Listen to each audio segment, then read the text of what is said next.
It's the Real Estate Podcast, brought to you by ANZ Home Loans for financial well-beings. The wave washed over the top of the boat. It broke parts of the boat, and that's when I started to get scared, was when the boat started breaking, and it was like, okay, let's turn back, because we were beating into the waves. And so when you turn around and you have the waves coming behind you, it's a lot more comfortable, and we ended up turning back. And that is Kat in Queensland this morning on the Real Estate Breakfast, with another weekend that is turned up again like the in-laws unexpectedly. Yeah, sometimes that can be a little bit awkward, can't it? But it's a real estate non-stop weekend over the next 2 days as you chase probably properties that you have circled, indicating that they have potential. And that's what it's all about at the end of the day. If you can find a property that is got potential, as Charlie Sheen would say, you're winning. And of course, we will help break down the suburb by suburb with trends and also talking points for you in your local market. It is a Saturday, it's September the 20th. And Australia, as we know, is one of the toughest places in the world to buy your first home right now. Sydney, just look at that. It is ranked second, least affordable globally, with Melbourne, Adelaide and Brisbane all within the impossibly unaffordable top 10. That's right, that is a list which is not good to be on for Melbourne, Adelaide and Brisbane, the impossibly unaffordable top 10. And it's not just deposit savings that is the barrier. High cost of living, we've got inflation, we've got the lagging wages and the lingering effects of COVID. That is all converged into where we are right now with real economic pressures. 5 years on, being a first home buyer in Australia feels more difficult than almost anywhere else in the world. But on our Saturday morning, we do have a location that we're going to talk about. This is especially for first home buyers. Let's catch up with Kat Gawlik from Russell Island in Queensland. And good morning to you, Kat. Welcome to the Real Estate Breakfast on our Saturday morning show. And yeah, younger people trying to get into the property market, it ain't easy, is it? No. So I'm 46 now. I've purchased my first block of land just recently, and I'm building my first home right at the moment. And I've always thought that it's quite tough for people my age to get into the market and buy a house and have a roof over their head without getting into a huge amount of debt and being stressed out. A lot of my friends still don't own their own property. Yes, and what about people that you know, people that you're interacting with, trying to get into the property market for the first time? What are some of the obstacles and some of the stories that you're hearing from these people? Yeah, no, I don't have a lot of friends that own their own property, because it would mean they would be tied down to a huge mortgage, and that is even if they can get a mortgage of that amount. But especially where I am at the moment, there's an opportunity for young people to own their own home. Now, let's talk about where you are, because as I mentioned, for first home buyers, this is a little bit of a treat. If you're looking to buy a property, and this is in the Greater Brisbane market, we're talking about a location where you can buy a house for $430,000. So, Kat, I'll get you to explain where that is and how that is possible. We are 50 minutes from Brisbane. It's the cheapest suburb in Greater Brisbane, but there is a catch. It's an island, and you do need to catch a boat to get here. Everything needs to go on a boat. Cars, there's a car barge. It costs $35 each way for a vehicle. That's with a residence discount. And the passenger ferry run by TransLink, that is only 50 cents, and that takes about 20 minutes each way. So the islands really suit people who can work from home, who can do trade work.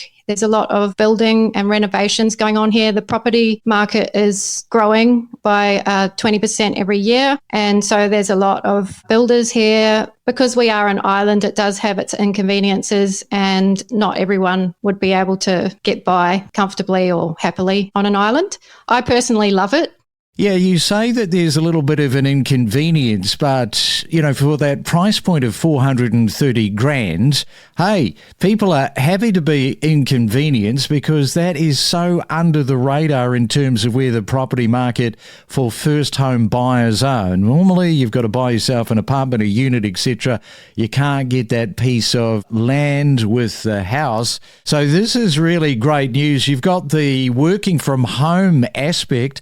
Now, if you can do that, and so many people are these days, no real worries about having to catch the ferry backwards and forwards, etc.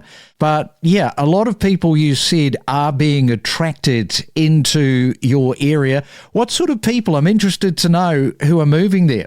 All sorts of people are coming to the islands. So traditionally it was retirees, older people, but as the infrastructure and the transport gets better and better, it's attracting younger people as well, families. There's a school on Russell and the passenger ferry is extremely convenient and regular. It's every half an hour. The problem is finding a car park on the other side. So if you are commuting, it can be a little bit stressful. But ideally, if you can work from home or you can travel just a few days a week to the mainland, it's ideal, or work on the islands, that's totally ideal.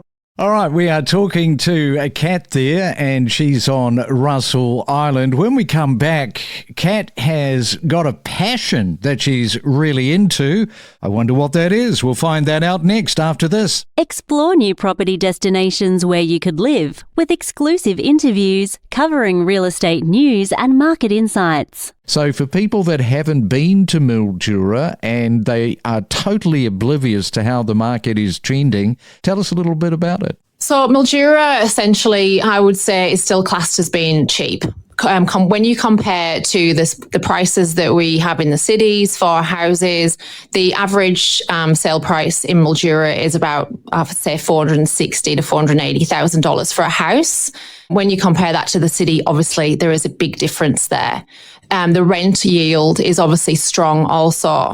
You've got low sale prices, but high rental demand, and the tenants are paying a fair amount for those properties. So I have to ask you, how did you wind up being in Mildura, given that you're from North Yorkshire in the UK? It's a very long story. So essentially, I served in the British Navy in the UK for 10 years. And then obviously you live a very restricted lifestyle serving the military. So once I left, I decided to spread my wings, get out of there for a bit. So I booked a one-way ticket to Beijing. I thought, well, I'll start with the Great Wall and check that out, and essentially worked my way through Southeast Asia, landing in Singapore, and then next stop, Australia. Wasn't planning on staying, travelled around a little bit, and indeed met my husband, Peter, and basically settled in Sunraysia, Mildura, in 2009. I can guarantee you, when you were standing on the Great Wall there in Beijing, the last thing that was probably on your mind was Mildura. Absolutely. Peter still says to me today, I spoiled all your plans, because I really wanted to go to Canada, do the same there, but I've yet to get to Canada. So Peter was my roadblock for that. This is what happens, you see, when love gets in the mix, it changes everything. And I have to ask you, because I was in Beijing in 2018 before COVID, standing on the Great Wall. It's a kind of weird experience for anybody that hasn't done that, like the history surrounding it and just looking as far as the eye can see at that wall. It's pretty amazing. You can't quite grasp it. It doesn't quite seem real, does it? It's like unearthly or something, how far that goes. You're listening to the Saturday Property Market Update. And it is a real estate Saturday. The weekend is here. Go, go, go. Lots of property to check out. Of course, we were talking at the top just how expensive all these different markets are. Sydney now 13.8 times the median household income these days. If you're not sure what that means, to buy a property in Sydney, it's going to take you 13.8 years of your household income. In Melbourne, it is 9.8 times income. To buy a house in Adelaide, it's 9.7 times your income. And in Brisbane, 9.3 times the income. That is 9.3 years. Let's get back to Kat, because she is talking about this wonderful location where you can buy a property for $430,000. And that is a house.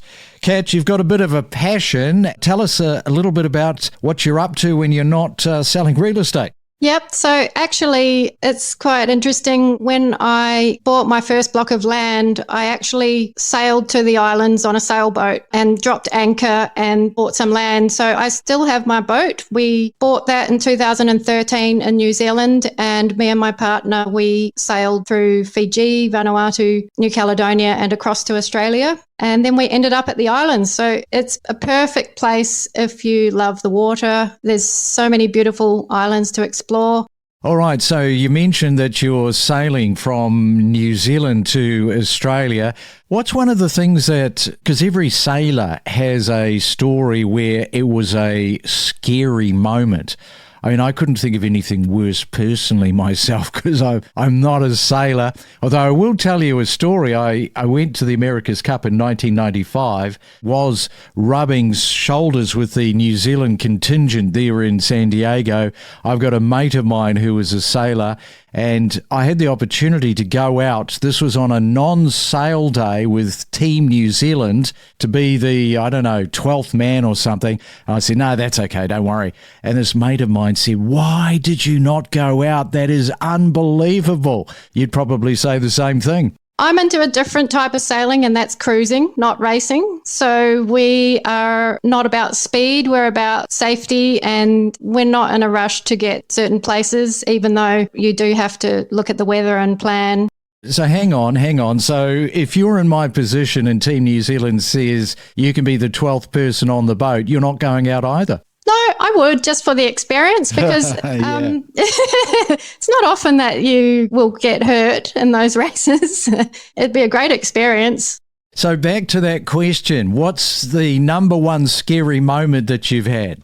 Number one scary moment was probably leaving Vanuatu. We had checked out. We were heading to New Caledonia. We had some strange weather that we weren't really expecting come. And I think it was also, we were sailing over a undersea trench, which was very deep. It's where the continental shelf dropped off to about 4,000 metres under the water. And the waves changed and got really, really steep. We actually, the bow of the boat, which is the front of the boat, went under a wave. The wave washed over the top of the boat. We've got a 12-metre boat. The wave washed over the top of the boat. It broke parts of the boat. And that's when I started to get scared, was when the boat started breaking. And it was like, okay, let's turn back, because we were beating into the waves. And so when you turn around and you have the waves coming behind you, it's a lot more comfortable. And we ended up turning back.